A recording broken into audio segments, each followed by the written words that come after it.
This was most definitely not my usual pickup, but I'm glad I read it, I think.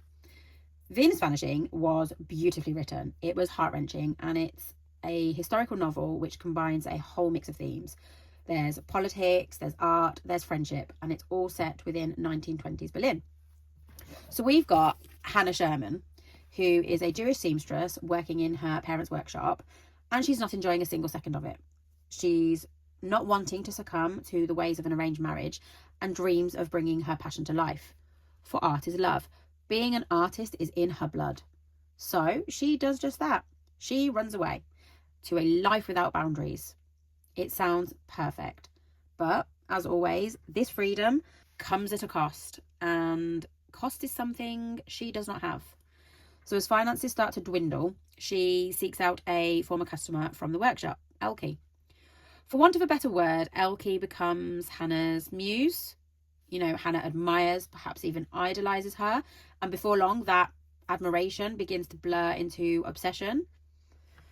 Now, whilst the premise does sound intriguing, and as I mentioned, it's full of historical themes and artistry, this was somewhat slow to begin with, as you're reading and learning about Hannah's backstory and setting the scene as such. And I think that definitely slowed the pace a little, simply because of the amount of information you were having to take in.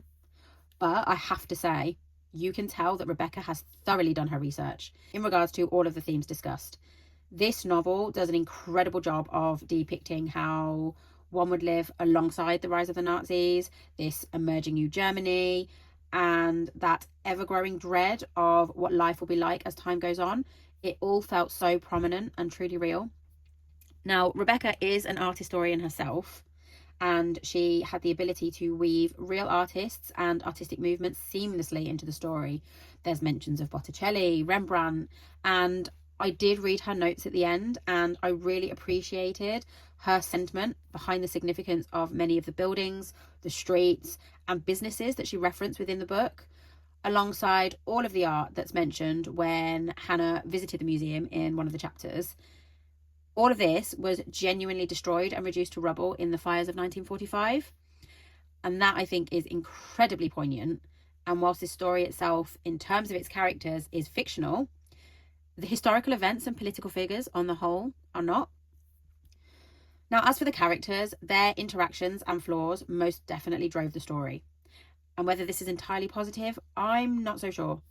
Hannah was a very difficult character for me to connect with. Her impulsive decisions often hurt both herself and many of those around her. And whilst you do understand why she acts the way that she does, I never fully warmed to her. This fixation that she had on Elke became a little uncomfortable at times, though I do suspect that was entirely intentional, highlighting just how consuming an obsession can become. As I said, this isn't my usual read, and whilst I did struggle with parts of it, I am glad I picked it up. Historical fiction may not be my go-to genre, but I do have enormous respect for what Rebecca has achieved. The amount of research and care behind every single page is impossible to ignore. The story itself is inspired by the lives, the thoughts and experiences of many real artists, and it serves as this reminder of the resilience and the strength of the Jewish people. This book gives a voice to so many artists and so many young Jewish women whose stories deserve to be remembered. And more than anything, it reminds us that we have always had the ability not only to survive, but to flourish.